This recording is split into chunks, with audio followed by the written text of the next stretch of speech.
I appeal to every economically active and conscious individuals to take advantage of the God-given opportunity of life still in our nostrils, and also take advantage of the government initiatives and programs to improve their livelihood and standard of living within their homes and in their communities.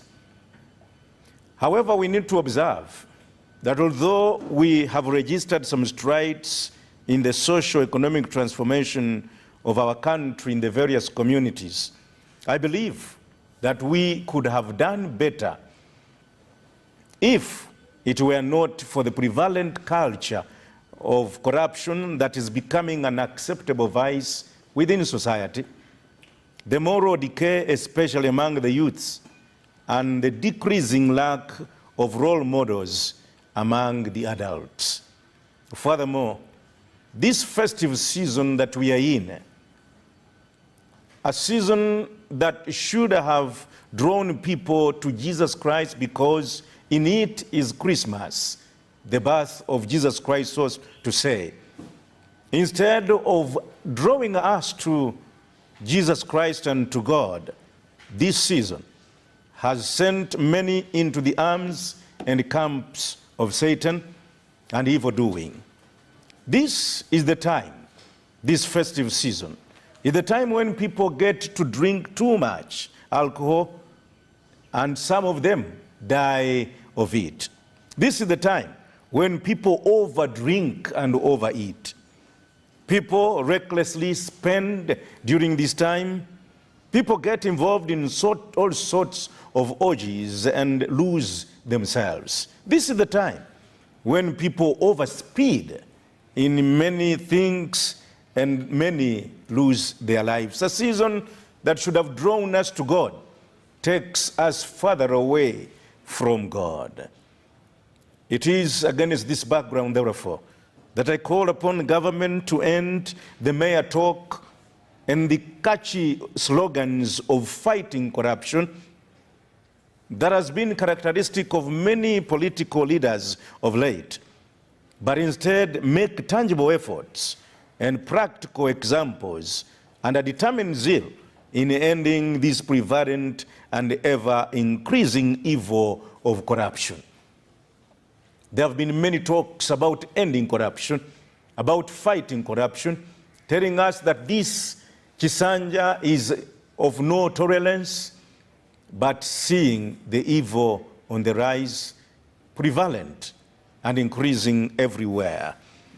Whatever and however much government will bring and will plan, all the lovely and initiative programs, we will not register substantial developments, even when corruption, embezzlement, when there is greed, when there is excessive spending and theft of taxpayers' money. Until these are checked, we cannot realize tangible progress in this nation and within our communities. So it's a call upon government that we weed out, we do all that is possible to eradicate all forms of embezzlement, all forms of greed, and excessive amassing and theft of wealth, so that we can be able to share equitably from all the blessings that God has bestowed upon our lovely country, Uganda. When we don't do that, it is equivalent to pouring water in a leaking container with holes. On the very note, we notice the moral decay and the decline of civility among our population. And yes, this is a responsibility of the government too, but falls most squarely upon the religious leaders and the cultural leaders. When you see that moral decay, the decline in civility among our people, the decrease in good and morals and behavior, This, yes, we can say it is an issue that should go to government, but squarely comes upon us as religious leaders and the cultural institutions.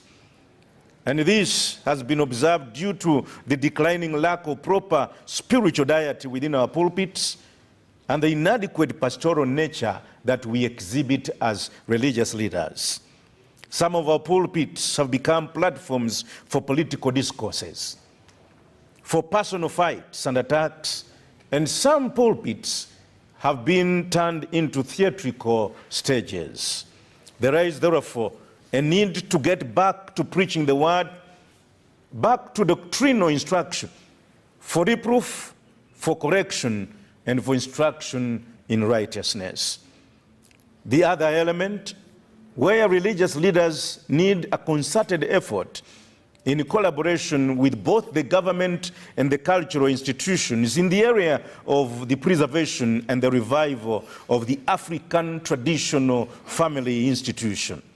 Many of the vices, many of the evils on the streets of our towns and cities, the corruption we see and the declining morals and the declining civility among our population, the poverty and prevalent apathy, the laziness among the youths, the increasing tendency of craving to get rich quickly without working, all these have their foundation upon the collapse of the traditional family.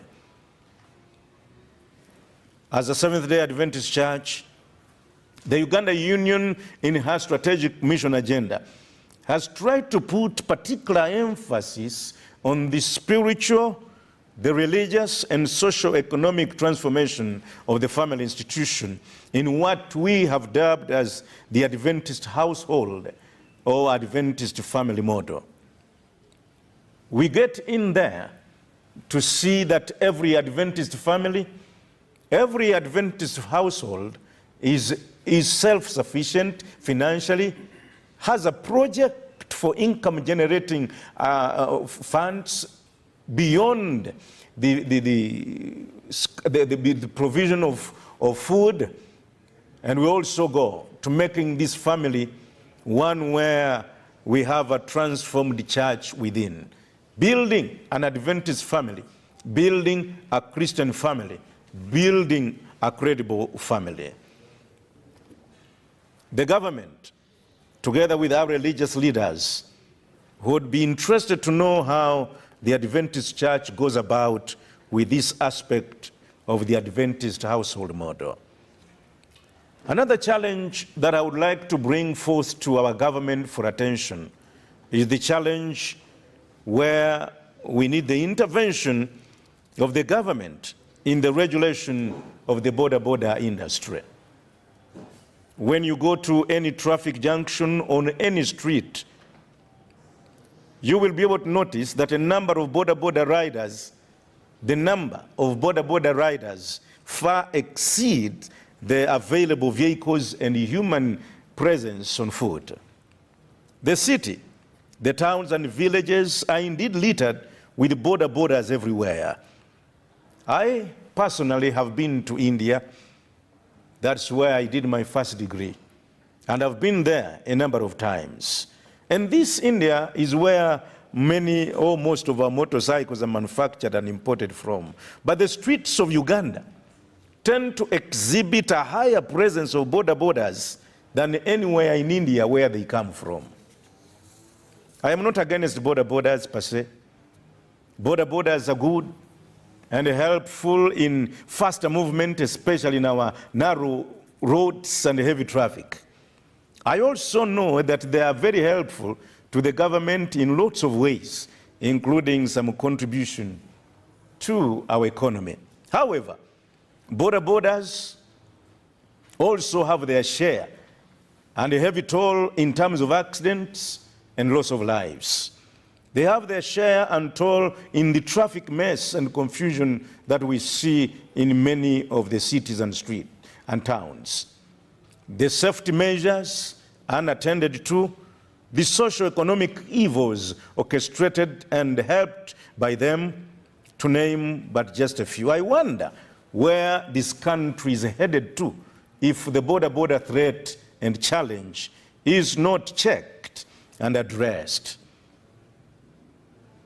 You will be able to notice that some of these young men are on borders, but squarely idle. Others are just hiding in the trade. Many are selling land and fixed assets to come to town and join the trade to an extent that the borders are getting to be more than the people they carry. It is a time bomb that may erupt any time if not well checked. Therefore, there is an urgent need for immediate regulation of the border industry in Uganda for the safety of our people and the good of our streets. How many borders are in this country? How many more do come in every day, every month, every year? And how many should continue to be so? How are they organized? These are questions that we need to ponder upon as we regulate this cherished industry of ours. I call upon government, therefore, to urgently regulate and address this border industry for the good and the future of our country.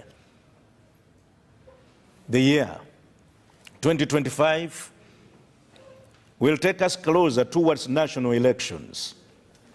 And given our past history, we tend to become more reactionary, more excited, nervous, and even sometimes aggressive in a bid to win elections that we want to win at any cost, even the cost of blood, even the cost of peace. We do not need to take this country back into any violence of sorts. We don't need to take this country into our past. Therefore, we need to know that in competition, even as in elections, there will be losers and there will be winners. But as we wait for the outcome of who to lose and who to win, let us try to compete fairly and with sanity. Let us set a platform for free and fair political activities. The party in power, and this is now the NRM, is critical in making this happen. We appeal, therefore, to the NRM and the government of Uganda to clear the political space and set a free, competitive environment based on respect, mutual good for all Ugandans. We appeal to the security organs, especially the police and the army, to desist from any political involvement and activism, but remain neutral and fair to all political players. Together, we can build a Uganda. Together, we can create and build the Uganda that we want.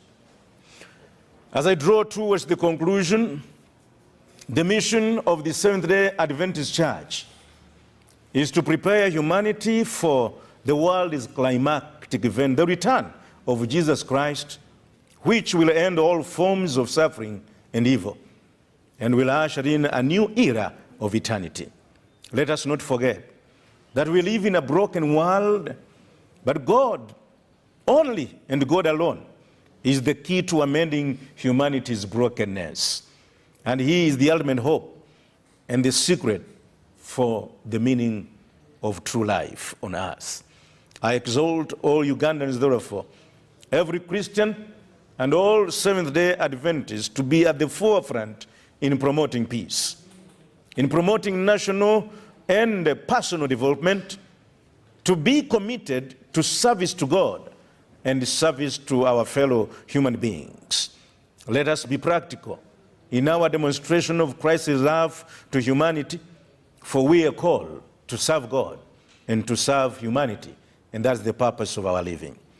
For the Seventh-day Adventist Church, the year 2025 is going to be a year of unprecedented acceleration for mission.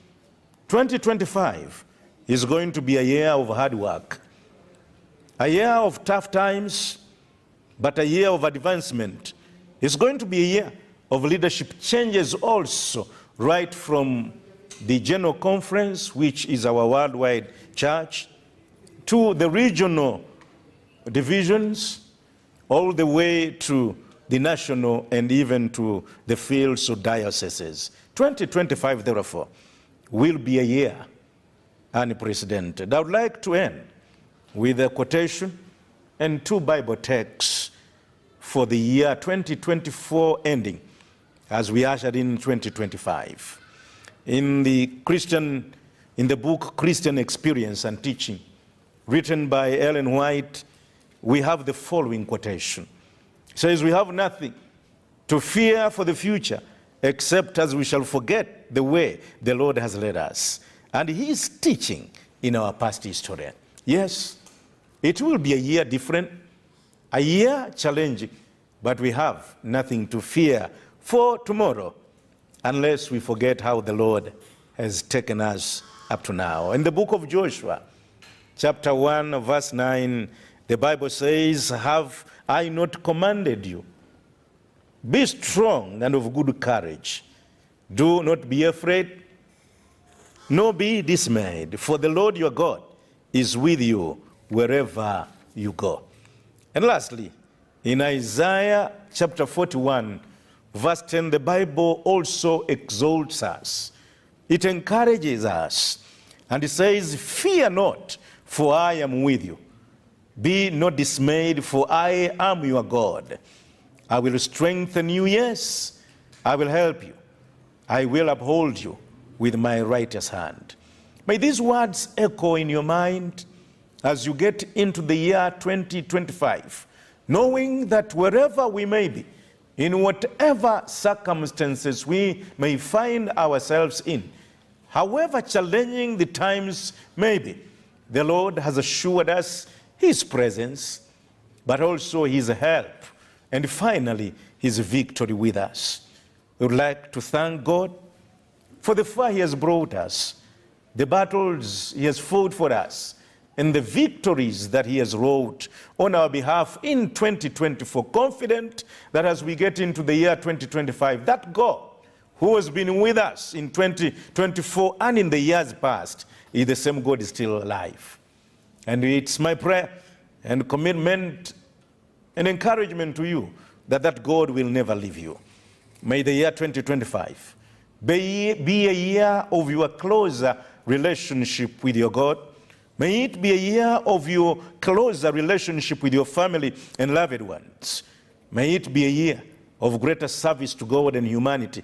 And may it be a year of progress and growth for you, for your community, for your church, and for your nation. I wish you God's blessings and a happy and prosperous New Year 2025. And congratulations upon successfully ending the year 2024. Thank you, Mr. President. Mr. President, we'll take the Uganda version.